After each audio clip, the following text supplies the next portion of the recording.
Hey guys, welcome back to an interesting video on Wild Rift. Today we're going to be taking a look at a Sivir supplementary guide. So, as you guys may or may not know, generally Shieldbow is the more popular option on Sivir as a first item. Looking at the top 3 people, I'm not sure what that first guy is going for, but the second guy you can see has Shieldbow as the first item, although the third guy has BT as the third item. So, Shieldbow and BT is another debate that can be had. I guess we've talked a lot about Stormraiser versus Bloodthirster in the Jinx and Caitlyn videos that came out a couple of days ago, but I guess in this video we're going to be talking a little bit more about Shieldbow versus Bloodthirster.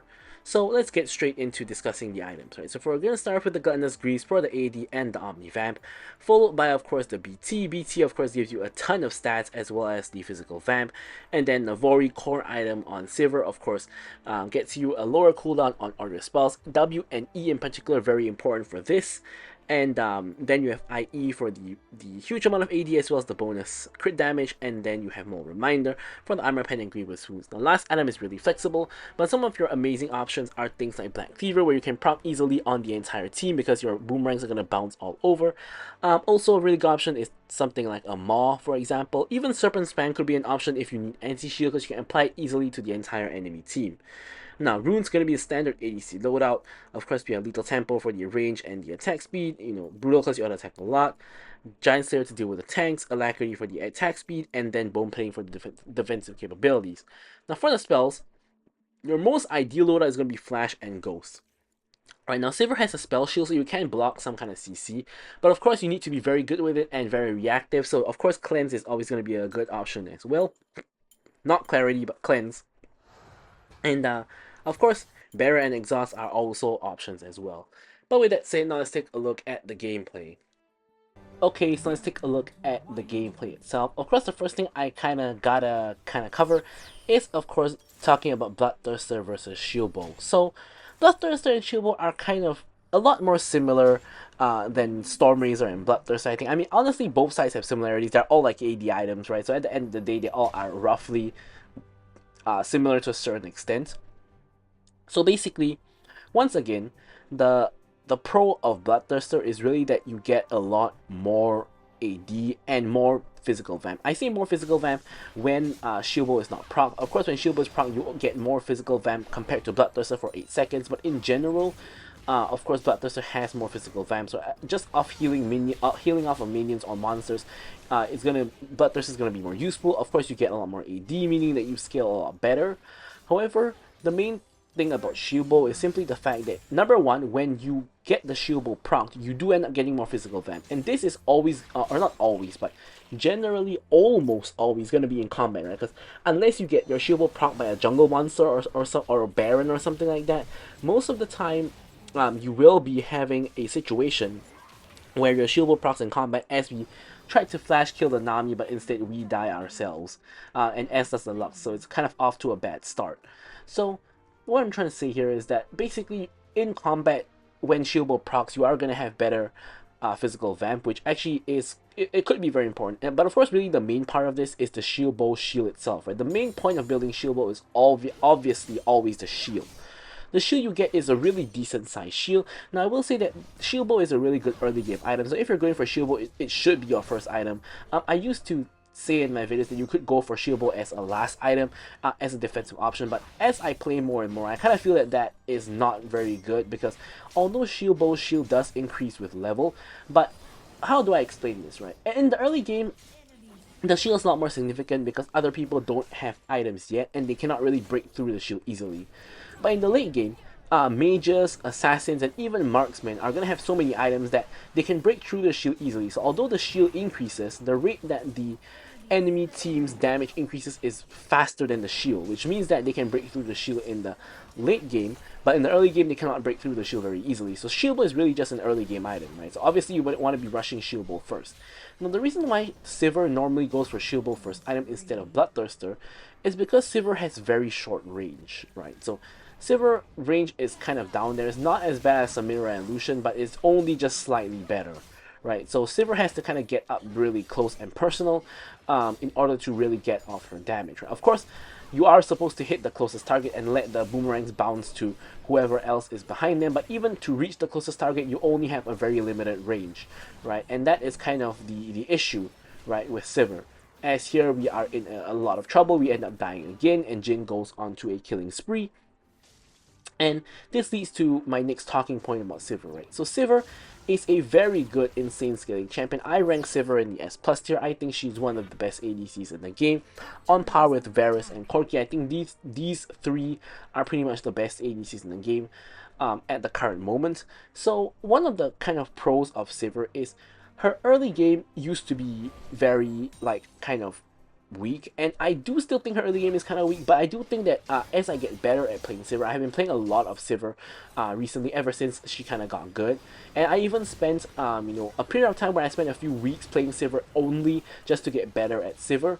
However, from this time, not however, but really from this time, as we do a good job of dodging the Jin bullets, from this time I've kind of learned how to play Sivir a lot better, and I think her early game is not as weak as I initially gave her. I guess I wouldn't say credit, but as weak as I thought initially, right? And that's really because of her strong wave clear, right? Here I'm getting kind of dived here. I think Vi could have saved me if she just ulted Jin immediately, but instead she chose to go for the Q instead, and as a result I die to Jin before I have a chance to outplay him. And yeah, I'm now 0-3 and 2. So yeah, my point is that Sivir is weak in the early game in the sense that she doesn't really have the damage and cannot really kill enemies unless they stand inside of the minion wave and just get whacked by the boomerangs. But the chance of that happening is next to zero, because no enemy team is going to be stupid enough to stand inside the minion wave, especially in the laning phase. Like in the late game, this happens a lot because they don't really pay attention to the minion wave and Sivir. But in the early game, you are the only thing they have to really think about, right? So they're definitely not going to be standing in the minions and allowing you to get off free damage. So what this basically means is that she isn't a kind of champion that gets kills in lanes very easily. I mean, of course, you could get a gank and get a kill, or you could sometimes outplay the enemy and get a kill, but in general, you can't really get kills, right? So this really leaves you with two things to do, right? Number one, you have very strong wave clear. So if you're against an enemy team that doesn't just one-shot you when you step up, something like a Draven, Leona, for example, or whatnot, and it's a lane you can actually step up against, you can actually just step up, use your Q on the wave, use your W on the wave clear, and push them in, get priority. Right here, as Morgana is now coming in for the gank, I'm just trying to focus on Nami and kill the Nami. We get the kill on Nami, and Jin gets the return kill onto us, but Jin is going to eventually die to the Morgana, who gets his... I'm not sure if he still has a shutdown, but gets the kill goal at least instead of the Lux. So, yeah, so that is Sivir's early game. The second option you have in Sivir's early game is to let yourself get shoved into the tower and then clear the wave as quickly as possible before they can get any kind of significant tower damage or any kind of damage onto you as you're stuck under the tower. And of course, Sivir with the insane wave clear does a really good job of that, both in terms of shoving as well as clearing when getting shoved in. So as a result of her really insanely good wave clear, Sivir's early game is really not as bad as I initially thought. However, obviously, it's the mid and late game where Sivir really comes online. Now, in one item, the Shieldbow, you really just get a little bit of extra level of safety. You're not really on a huge spike or anything like that. However, on your second item of Navor, you basically have permanent uptime on your W now, which is very, very significant. And then, of course, when you get your third item, which is generally your IE, of course, most ADCs spike very hard on 3 items, as we are going for the kill onto Nami. Here, we get another kill onto Nami. Both our kills have been onto Nami, ironically. But yeah, so if you get to third item, that's where Sivir really comes online. Needless to say, fourth and fifth item is going to be even better. But when you get to like your third item, you're going to start realizing that you do a lot of damage. In fact, in this game, you will see we start off very behind. Like, we're at 4 deaths, in 6 minutes or so. But in spite of the fact that we are pretty behind, you will see that Sivir generally always has a really decent amount of damage in the endgame stats. And really the reason for that is really straightforward. It's really just simply because you are able to attack one target, and then that will then bounce to every other target and then allow you to basically attack the entire enemy team at once. Now, of course, Sivir's damage is balanced around that. She doesn't do the normal damage of an ADC, otherwise she would just be one-shotting enemy teams. However, as a result of being able to attack multiple targets at the same time, you have the benefit of being able to focus the tank without any regret, right? I mean, most ADCs are kind of forced to attack the tank anyway, so you're not a assassin or anything like that. You can't dive the backline for the most part unless you're a Kai'Sa or something. So you normally have to burn through the front line first.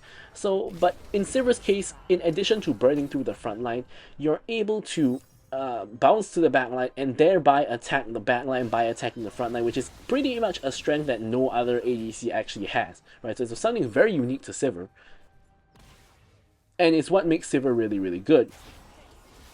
Especially against teams with a solid frontline, as Kill gets completely caught out by the chain CC and we get a kill on her. Vi flashes forward, goes for the Jhin. Jhin tries to flash away and is able to get out. And in the meanwhile here we have Volibear getting run down. Volibear is very fat though, she's 3-0. We can see the boomerang just blasting everybody here. Now Jhin is blasting us at the same time, so we're trying to be dodging Jhin bullets at the same time, but unfortunately we end up getting hit by the fourth shot and end up dying. So that was pretty unfortunate there, copping another death. So you can see that I wanted to really show off this gameplay, because in this gameplay, I'm not really playing very well. I'm kind of dying a lot, and that's typically not what you want from an ADC. I mean, you never want that from an ADC, but the kind of point I wanted to prove is that you can still do a lot of damage even when you're behind or even when you haven't gotten a lot of kills. And that really just goes to show how strong, Sivir actually is.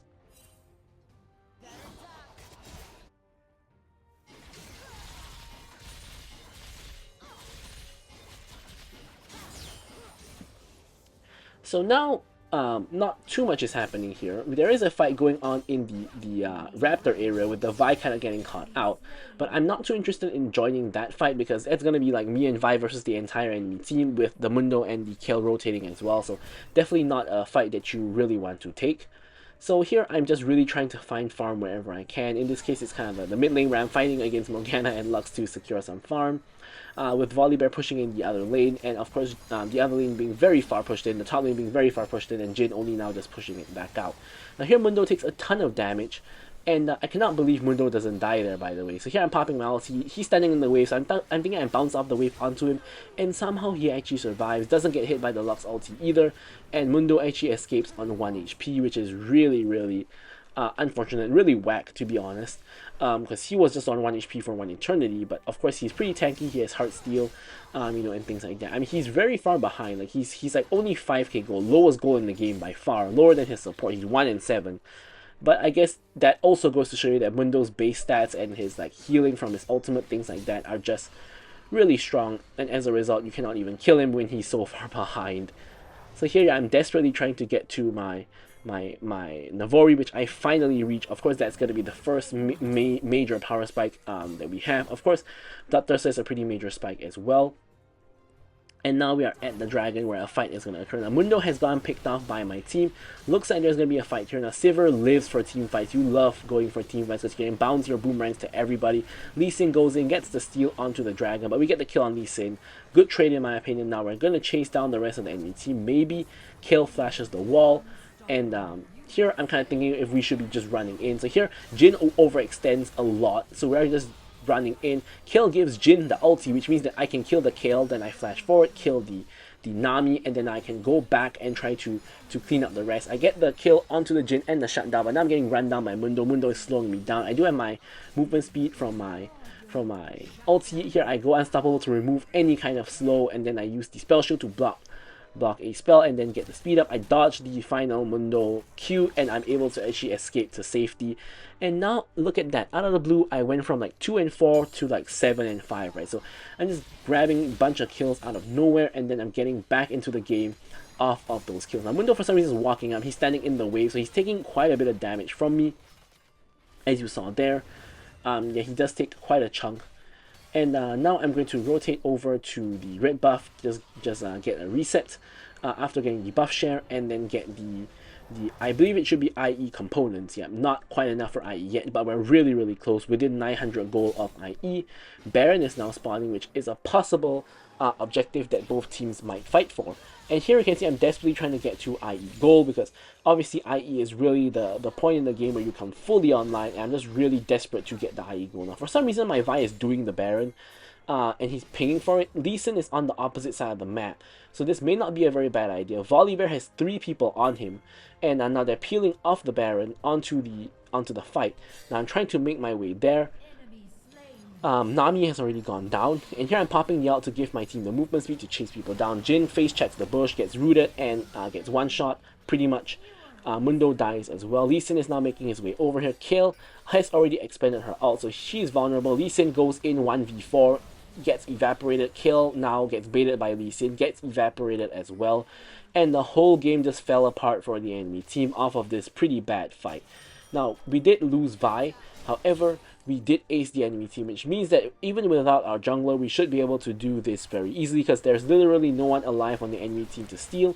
So this means it's going to be free Baron for our team, like so, and we can now get a reset and then pick up our IE as planned and even get more components, obviously, off of those deaths and things like that. So we get the anti-heal, will be very helpful against not just the Mundo, but also like Nami healing and just healing in general, right? Anti-heal is, of course, always a good thing to have. I didn't really mention this just now, but we do have cleanse this game because obviously there's a ton of things to cleanse, like Nami's bubble and wave, Jin's root, you know, even slows from Jin or Mundo could be fatal in the right circumstance. So I think cleanse pretty important in this game.